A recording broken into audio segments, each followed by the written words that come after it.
ಕಾಂಗ್ರೆಸ್ ಶಾಸಕರಿಗೆ 50 ಕೋಟಿ ಆಫರ್ ಆರೋಪ ಮಾಡಿದ ಸಿಎಂ ಸಿದ್ದರಾಮಯ್ಯ ವಿರುದ್ಧ ಈಶ್ವರಪ್ಪ ಗರಂ ಆಗಿದ್ದಾರೆ. 50 ಕೋಟಿ ಆಫರ್ ಕೊಟ್ಟಿದ್ದು ಯಾರು ಎಂಬುದನ್ನ ಸಿಎಂ ತಿಳಿಸಬೇಕೆಂದು ಒತ್ತಾಯಿಸಿದ್ರು.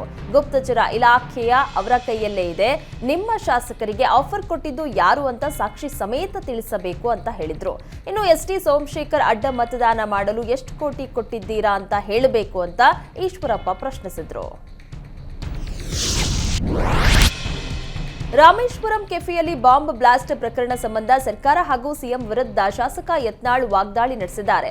ಭಯೋತ್ಪಾದನೆ ತಡೆಯೋಕೆ ಆಗದೇ ಇದ್ರೆ ವಿಧಾನಸಭೆ ವಿಸರ್ಜಿಸಿ, ಸಿಎಂ ಸಿದ್ದರಾಮಯ್ಯ ರಾಜೀನಾಮೆ ಕೊಡಲಿ ಅಂತ ಆಕ್ರೋಶ ವ್ಯಕ್ತಪಡಿಸಿದ್ದಾರೆ. ಸಿಎಂ ಗ್ಯಾರಂಟಿ ಎಂದು ಜನರ ಜೀವಕ್ಕೆ ಗ್ಯಾರಂಟಿ ಇಲ್ಲದಾಗಿದೆ. ಗ್ಯಾರಂಟಿ ಆಸೆ ಹಚ್ಚಿ ಲೋಕಸಭೆ ಗೆಲ್ತೀನಿ ಅನ್ನೋದು ಮೂರ್ಖತನ. ಸರಿಯಾಗಿ ತನಿಖೆ ಮಾಡಲು ಆಗದೇ ಇದ್ರೆ ಮುಂದೆ ದೊಡ್ಡ ಘಟನೆ ಆಗತ್ತೆ. ರಾಮೇಶ್ವರಂ ಹೋಟೆಲ್ನಲ್ಲಿ ನಡೆದಿದ್ದು ಒಂದು ಪ್ರಯೋಗ. ರಾಜ್ಯ ಭಯೋತ್ಪಾದಕರ ಪ್ರಯೋಗಶಾಲೆಯಾಗಿದೆ. ಇದಕ್ಕೆ ಅವಕಾಶ ಕೊಡಬಾರದು ಅಂತ ಕಿಡಿಕಾರಿದ್ರು. Hotel target ಆಗಿದ್ಯಾಕೆ? ಶುಕ್ರವಾರದ ದಿನವೇ ರಾಮೇಶ್ವರಂ ಹೆಸರಿನ ಹೋಟೆಲ್ ಟಾರ್ಗೆಟ್ ಮಾಡಿದ್ದಾರೆ. ರಾಮ ಮಂದಿರ ನಿರ್ಮಾಣ ಮಾಡಿದ ಬಳಿಕ ಹೀಗೆ ಮಾಡ್ತಾ ಇದ್ದಾರೆ. ಭಯೋತ್ಪಾದಕರ ನಾಶವಾಗುವ ಟೈಮ್ ಬಂದಿದೆ ಅಂತ ಎಚ್ಚರಿಕೆ ಕೊಟ್ರು. ನಾನು ಸಚಿವನಾಗದಿದ್ದರೂ ಪರವಾಗಿಲ್ಲ, ಸಿದ್ದರಾಮಯ್ಯ 10 ವರ್ಷ ಸಿಎಂ ಆಗಿರಲಿ ಎಂದು ಬಸವರಾಜ ರಾಯರೆಡ್ಡಿ ಹೇಳಿದ್ದಾರೆ. ಈಗಿನ ರಾಜಕಾರಣದಲ್ಲಿ ಧರ್ಮ, ಜಾತಿ ಹಾಗೂ ಹಣವೇ ಮೇಲಾಗಿದೆ. ಇಂಥ ಕೆಟ್ಟ ಪರಿಸ್ಥಿತಿಯಲ್ಲಿ ಸಮರ್ಥ ನಾಯಕ ಸಿದ್ದರಾಮಯ್ಯ ಮುಖ್ಯಮಂತ್ರಿಯಾಗಿರುವುದು ನಮ್ಮ ಭಾಗ್ಯ. ಸಿದ್ದರಾಮಯ್ಯ ಓರ್ವ ಜಾತ್ಯತೀತ ನಾಯಕ. ಸಿದ್ದರಾಮಯ್ಯ ಹೃದಯ ಬಡವರ, ನೊಂದವರ ಪರ ಇದೆ. ಹೀಗಾಗಿ ಅವರನ್ನ ಕಂಡರೆ ಕೆಲವರಿಗೆ ಆಗಲ್ಲ.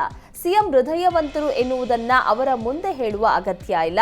ಆದರೆ ಸತ್ಯ ಹೇಳಲು ಹಿಂದೇಟು ಹಾಕೋದಿಲ್ಲ ಎಂದು ಕನಕಗಿರಿ ಉತ್ಸವದ ಭಾಷಣದ ವೇಳೆ ರಾಯರೆಡ್ಡಿ ಹೇಳಿದ್ದಾರೆ. ಕನಕಗಿರಿ ಉತ್ಸವದ ಭಾಷಣದ ವೇಳೆ ಜನಾರ್ದನ ರೆಡ್ಡಿ ಎಡವಟ್ ಮಾಡಿಕೊಂಡಿದ್ದಾರೆ. ಭಾಷಣದ ವೇಳೆ ಕನಕಗಿರಿ ಬದಲು ಕನಕಪುರ ಎಂದು ಜನಾರ್ದನ ರೆಡ್ಡಿ ಹೇಳಿದ್ದಾರೆ. ಜನಾರ್ದನ ರೆಡ್ಡಿ ಭಾಷಣದಲ್ಲಿ ಕಣ್ಣಿದ್ದವರು ಕನಕಪುರ ನೋಡಬೇಕು ಎಂದಾಗ ಜನರು ಕನಕಪುರ ಅಲ್ಲ ಕನಕಗಿರಿ ಅಂತ ಕೂಗಿದ್ದಾರೆ. ಕೂಡಲೇ ತಹಶೀಲ್ದಾರ್ ಆಗಮಿಸಿ ಕನಕಗಿರಿ ಎಂದು ಹೇಳಿದಾಗ ಜನಾರ್ದನ ರೆಡ್ಡಿ ಸರಿಪಡಿಸಿಕೊಂಡಿದ್ದಾರೆ. ನಗೆ ಚಟಾಕಿ ಹಾರಿಸಿದ ಜನಾರ್ದನ ರೆಡ್ಡಿ, ನನಗೆ ಒಮ್ಮೊಮ್ಮೆ ಡಿಕೆ ಶಿವಕುಮಾರ್ ನೆನಪು ಬರ್ತಾರೆ, ಹೀಗಾಗಿ ಅವರ ಊರಿನ ಹೆಸರು ಬರುತ್ತೆ ಎಂದು ಜನಾರ್ದನ ರೆಡ್ಡಿ ಹೇಳಿದ್ದಾರೆ. ಇದೇ ವೇಳೆ ತಮ್ಮ ಭಾಷಣದಲ್ಲಿ ಜನಾರ್ದನ ರೆಡ್ಡಿ ಸಿಎಂ ಸಿದ್ದರಾಮಯ್ಯ ಅವರನ್ನ ಹಾಡಿ ಹೊಗಳಿದ್ದಾರೆ. ವಿವಿಧ ಬೇಡಿಕೆ ಈಡೇರಿಸಿದ ರಾಜ್ಯ ಸರ್ಕಾರದ ವಿರುದ್ಧ ಬಾಗಲಕೋಟೆ ನೇಕಾರರು ಪ್ರತಿಭಟನೆ ನಡೆಸಿದ್ರು. ಬಜೆಟ್ನಲ್ಲಿ ನೇಕಾರ ಸಮುದಾಯಕ್ಕೆ ಬಿಡಿಗಾಸು ಇಡಲಾರದೆ ರಾಜ್ಯದ ನೇಕಾರರಿಗೆ ಅನ್ಯಾಯ ಮಾಡಿದ್ದಾರೆ ಅಂತ ನೇಕಾರ ಮುಖಂಡ ಶಿವಲಿಂಗ ಟಿರಕ್ಕಿ ಅಸಮಾಧಾನ ಹೊರಹಾಕಿದ್ದಾರೆ. ಸಿಎಂ ಈ ಬಗ್ಗೆ ಗಮನ ಹರಿಸಿ ಕ್ರಮ ಕೈಗೊಳ್ಳಬೇಕು. ಬರುವ 7 ಮಾರ್ಚ್ ತಾರೀಕಿನಂದು ಬೃಹತ್ ಪ್ರತಿಭಟನೆ ಮಾಡೋಕೆ ನಿರ್ಧರಿಸಲಾಗಿದ್ದು, ಕೂಡಲೇ ನೇಕಾರ ಅಭಿವೃದ್ಧಿ ನಿಗಮಕ್ಕೆ 100 ಕೋಟಿ ಅನುದಾನ ನೀಡುವಂತೆ ಒತ್ತಾಯಿಸಿದ್ದಾರೆ. ಪಂಚಮಸಾಲಿ ಲಿಂಗಾಯತರ 2A ಮೀಸಲಾತಿ ಹೋರಾಟದ ಕಿಚ್ಚು ಮತ್ತೆ ಭುಗಿಲೇಳ್ತಾ ಇದೆ. ಕೂಡಲ ಸಂಗಮದ ಬಸವ ಜಯ ಮೃತ್ಯುಂಜಯ ಸ್ವಾಮೀಜಿ ನೇತೃತ್ವದಲ್ಲಿ ಪ್ರತಿಭಟನೆ ನಡೆಸಲಾಯಿತು.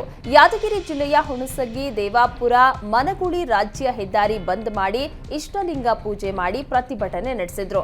ಪಂಚಮಸಾಲಿ ಸಮಾಜವನ್ನ 2A ಮೀಸಲಾತಿಗೆ ಸೇರಿಸಬೇಕು, ಜೊತೆಗೆ ಕೇಂದ್ರದ OBC ಪಟ್ಟಿಗೆ ಸೇರಿಸುವಂತೆ ಶಿಫಾರಸು ಮಾಡಬೇಕೆಂದು ಆಗ್ರಹಿಸಿ ಸರ್ಕಾರದ ವಿರುದ್ಧ ಆಕ್ರೋಶ ವ್ಯಕ್ತಪಡಿಸಿದ್ರು. ಸಿವಿಲ್ ಪೊಲೀಸ್ ದೇಹದಾಢ್ಯತೆ ಪರೀಕ್ಷೆಯಲ್ಲಿ ಅಕ್ರಮವೆಸಗಿದ್ದ 2 ಪೇದೆಗಳನ್ನು ಅಮಾನತು ಮಾಡಲಾಗಿದೆ. ಬೀದರ್ನ ಪೊಲೀಸ್ ಕವಾಯತು ಮೈದಾನದಲ್ಲಿ ಸಿವಿಲ್ ಪೊಲೀಸ್ ದೇಹದಾಢ್ಯತೆ ಪರೀಕ್ಷೆ ನಡೆದಿತ್ತು. DAR ಪೊಲೀಸ್ ಆಗಿದ್ದ ಐವಾನ್ ಸಿವಿಲ್ ಪೊಲೀಸ್ ಪರೀಕ್ಷೆಯಲ್ಲಿ ಭಾಗಿಯಾಗಿದ್ದ. ಆದರೆ ಐವಾನ್ 1600 ಮೀಟರ್ ಓಟದಲ್ಲಿ ಅಕ್ರಮ ಮಾಡಿ ತಗಲಾಕೊಂಡಿದ್ದಾನೆ. 4 ಸುತ್ತು ಓಡುವ ಬದಲು 3 ಸುತ್ತು ಓಡಿ 4 ಸುತ್ತು ಪೂರ್ಣಗೊಳಿಸಿದ್ದೇನೆ ಎಂದಿದ್ದಾನೆ. ಈತನಿಗೆ ಕರ್ತವ್ಯದಲ್ಲಿದ್ದ ಸಿವಿಲ್ ಶಫೀಕ್ ಕೂಡ ಸಹಕರಿಸಿದ್ದಾನೆ. ಅನುಮಾನಗೊಂಡು ಸಿಸಿ ಕ್ಯಾಮೆರಾ ಪರಿಶೀಲಿಸಿದಾಗ ಅಕ್ರಮ ಬಯಲಾಗಿದೆ. ಸಿವಿಲ್ ಪೊಲೀಸ್ ಶಫೀಕ್ ಹಾಗೂ DAR ಪೊಲೀಸ್ ಐವಾನ್ ಇಬ್ಬರನ್ನು ಅಮಾನತು ಮಾಡಿ SP ಚನ್ನಬಸವಣ್ಣ ಲಂಗೋಟಿ ಆದೇಶಿಸಿದ್ದಾರೆ. ಅಯ್ಯಪ್ಪ ಸ್ವಾಮಿ ಮಾಲೆ ಮತ್ತು ಹನುಮ ಮಾಲೆ ಮಾದರಿಯಲ್ಲಿ ಹೊಸಪೇಟೆಯಲ್ಲಿ ಪುನೀತ್ ರಾಜ್ಕುಮಾರ್ ಅಭಿಮಾನಿಗಳು ಮಾಲೆ ಧರಿಸಿದ್ದಾರೆ. ಪುನೀತ್ ರಾಜ್ಕುಮಾರ್ ಸ್ಮರಣಾರ್ಥವಾಗಿ ಅಭಿಮಾನಿಗಳು ಮಾಲೆ ಧರಿಸಿದ್ರು. 11 ದಿನಗಳ ಕಾಲ ವ್ರತ ಆಚರಣೆ ಮಾಡಿದ ಬಳಿಕ ಪುನೀತ್ ರಾಜ್ಕುಮಾರ್ ಸಮಾಧಿ ಬಳಿ ಮಾಲೆಯನ್ನ ವಿಸರ್ಜನೆ ಮಾಡ್ತಾರೆ. ಪುನೀತ್ ಅಭಿಮಾನಿಗಳು ಇದೊಂದು ವಿನೂತನವಾದ ಆಚರಣೆಯನ್ನ ಆರಂಭಿಸಿದ್ದಾರೆ. ವಿಜಯಪುರ ಜಿಲ್ಲೆಯಲ್ಲಿ ಭೀಕರ ಬರಗಾಲ ತಾಂಡವವಾಡ್ತಾ ಇದೆ. ಈ ನಡುವೆ ಜಾನುವಾರುಗಳಿಗೆ ಕುಡಿಯುವ ನೀರಿಗೆ ತಾತ್ವಾರ ಎದುರಾಗಿದೆ. ಹೀಗಾಗಿ ರೈತರು ಕಾಲುವೆಗಳಿಗೆ ನೀರು ಬಿಡುವಂತೆ ಆಗ್ರಹಿಸಿ ಪ್ರತಿಭಟನೆ ನಡೆಸ್ತಾ ಇದ್ದಾರೆ. ಮುಳವಾಡ ಏತ ನೀರಾವರಿ ಯೋಜನೆಗೆ ನೀರು ಹರಿಸುವಂತೆ ಆಗ್ರಹಿಸಿ ರೈತರು ಪ್ರತಿಭಟನೆ ನಡೆಸಿದ್ರು. ಬಸವನ ಬಾಗೇವಾಡಿ ತಾಲೂಕಿನ ಮಟ್ಟಿಹಾಳ ಕೆಬಿಜೆಎನ್ಎಲ್ ಕಚೇರಿ ಎದುರು ಪ್ರತಿಭಟನೆ ನಡೆಸಿದ್ರು. ವಾರಬಂದಿ ಪ್ರಕಾರ ಮುಳವಾಡ ಏತ ನೀರಾವರಿ ಎಡದಂಡೆ ಕಾಲುವೆಗೆ ನೀರು ಬಿಡ್ತಾ ಇಲ್ಲ ಎಂದು ರೈತರು ಆಕ್ರೋಶ ಹೊರಹಾಕಿದ್ದಾರೆ.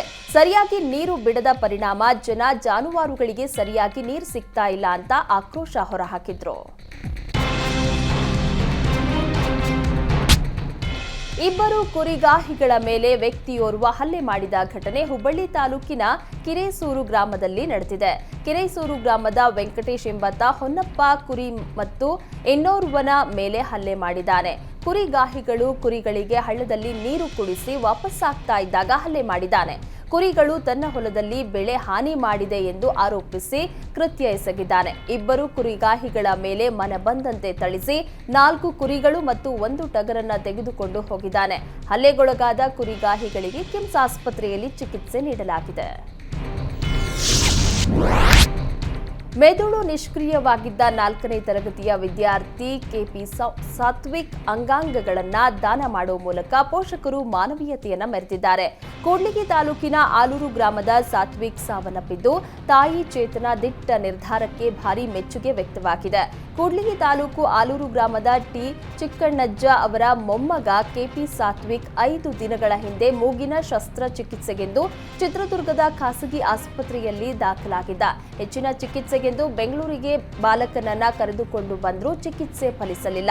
ಆದ್ದರಿಂದ ಸಾತ್ವಿಕ್ ತಾಯಿ ಚೇತನ ಮಗನ ಅಂಗಾಂಗ ದಾನ ಮಾಡಿ ಇನ್ನೊಬ್ಬರ ಬಾಳಿಗೆ ಬೆಳಕಾಗಿದ್ದಾರೆ. ಶಿವಮೊಗ್ಗ ಜಿಲ್ಲೆಯ ಮಾವಿನಕೆರೆ ಕಾಲೋನಿ, ಅಟ್ಲಘಟ್ಟ, ಶಿವಪುರ ಗ್ರಾಮಗಳಿಗೆ ನುಗ್ಗಿ ಗ್ರಾಮಸ್ಥರಲ್ಲಿ ಆತಂಕ ಮೂಡಿಸಿದ್ದ ಚಿರತೆಯನ್ನ ಸೆರೆ ಹಿಡಿಯಲಾಗಿದೆ. ಭದ್ರಾವತಿ ತಾಲೂಕಿನ ಮಾವಿನಕೆರೆ ಕಾಲೋನಿಯ ಬಳಿ ಅರಣ್ಯ ಅಧಿಕಾರಿಗಳು ಚಿರತೆಯನ್ನ ಸೆರೆ ಹಿಡಿದಿದ್ದಾರೆ. ಗ್ರಾಮದಲ್ಲಿ ಓಡಾಡಿಕೊಂಡಿದ್ದ ಚಿರತೆ ಗ್ರಾಮಸ್ಥರಿಗೆ ಭೀತಿ ಉಂಟು ಮಾಡಿತ್ತು. ಸಾರ್ವಜನಿಕರಿಗೆ ತೊಂದರೆ ಕೊಡ್ತಾ ಇದ್ದ ಚಿರತೆಯನ್ನ ಸತತ 5 ಗಂಟೆಗಳ ಕಾಲ ಕಾರ್ಯಾಚರಣೆ ನಡೆಸಿ ಸೆರೆ ಹಿಡಿಯಲಾಗಿದೆ. ಭದ್ರಾವತಿ ವಲಯ ಅರಣ್ಯ ಅಧಿಕಾರಿ ದಿನೇಶ್ ಕುಮಾರ್ ನೇತೃತ್ವದಲ್ಲಿ ಕಾರ್ಯಾಚರಣೆ ನಡೆಸಲಾಗಿದೆ.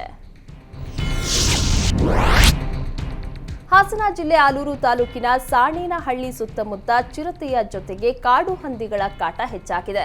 ಇದರಿಂದ ಕಾಡು ಹಂದಿಯನ್ನ ಹಿಡಿಯಲು ತೋಟದ ಬೇಲಿಗೆ ಹಾಕಿದ್ದ ಉರುಳಿನಲ್ಲಿ ಚಿರತೆ ಸೆರೆಯಾಗಿದೆ. ಸಾಣೇನಹಳ್ಳಿ ಗ್ರಾಮದ ಬಳಿ ಕೆಲ ತಿಂಗಳಿನಿಂದ ಕಾಣಿಸಿಕೊಂಡು ಸಾರ್ವಜನಿಕರಲ್ಲಿ ಆತಂಕ ಸೃಷ್ಟಿಸಿದ್ದ ಚಿರತೆ ಸದ್ಯ ಸೆರೆಯಾಗಿದೆ. ಚಿರತೆ ಸೆರೆ ಬಗ್ಗೆ ಗ್ರಾಮಸ್ಥರು ಅರಣ್ಯ ಇಲಾಖೆಗೆ ಮಾಹಿತಿ ನೀಡಿದ್ದಾರೆ.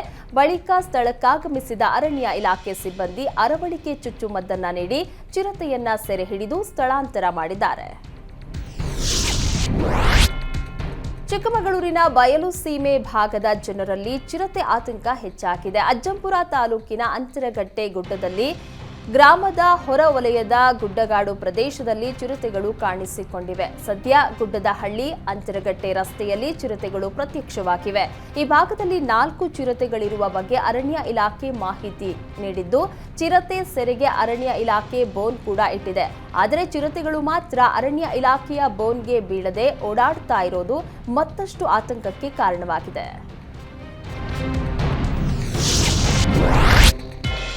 ಮಲೆಮಹದೇಶ್ವರ ಬೆಟ್ಟದಲ್ಲಿ ಹುಂಡಿ ಹಣ ಎಣಿಕೆಯಲ್ಲಿ ಈ ಬಾರಿ 28 ದಿನಗಳ ಅವಧಿಯಲ್ಲಿ 1.82 ಕೋಟಿ ರೂಪಾಯಿ ಸಂಗ್ರಹ ಆಗಿದೆ. ಮಲೆಮಹದೇಶ್ವರ ಬೆಟ್ಟದ ಬಸ್ ನಿಲ್ದಾಣದ ಬಳಿಯ ವಾಣಿಜ್ಯ ಸಂಕೀರ್ಣದಲ್ಲಿ ಹಣ ಎಣಿಕೆ ಕಾರ್ಯ ನಡೆದಿದೆ. ಬೆಳಗ್ಗೆ 8 ಗಂಟೆಗೆ ಸಾಲೂರು ಬೃಹತ್ ಮಠದ ಶಾಂತ ಮಲ್ಲಿಕಾರ್ಜುನ ಸ್ವಾಮೀಜಿ ಸಮ್ಮುಖದಲ್ಲಿ ದೇವರ ಹುಂಡಿಗಳನ್ನು ತೆರೆಯಲಾಯಿತು. ಬಳಿಕ ಸಿಸಿಟಿವಿ ಕ್ಯಾಮೆರಾ ಕಣ್ಗಾವಲಿನಲ್ಲಿ ಹುಂಡಿ ಎಣಿಕೆ ಕಾರ್ಯ ಪ್ರಾರಂಭಿಸಲಾಯಿತು. ಎಣಿಕೆ ಕಾರ್ಯವು ಸಂಜೆ 7 7:40 ಸುಮಾರಿಗೆ ಜರುಗಿತು. 28 ದಿನಗಳ ಅವಧಿಯಲ್ಲಿ 1,82,33,071 ರೂಪಾಯಿ ಹುಂಡಿ ಸಂಗ್ರಹವಾಗಿದೆ. ಹುಂಡಿಗಳ ಎಣಿಕೆಯಲ್ಲಿ ಈಗ 41 ಗ್ರಾಂ ಚಿನ್ನ, 1,200 ಕೆಜಿ ಬೆಳ್ಳಿ ಸಂಗ್ರಹವಾಗಿದೆ. ಮಾದಪ್ಪನ ಹುಂಡಿಯಲ್ಲಿ $3, 5 ಪೌಂಡ್ಸ್ ವಿದೇಶಿ ಕರೆನ್ಸಿಗಳು ಕೂಡ ಪತ್ತೆಯಾಗಿವೆ. ಜೊತೆಗೆ ಚಲಾವಣೆ ಇಲ್ಲದ 2,000 ಮುಖಬೆಲೆಯ 14 ನೋಟುಗಳನ್ನು ಭಕ್ತರು ದೇವರ ಹುಂಡಿಗೆ ಹಾಕಿದ್ದಾರೆ.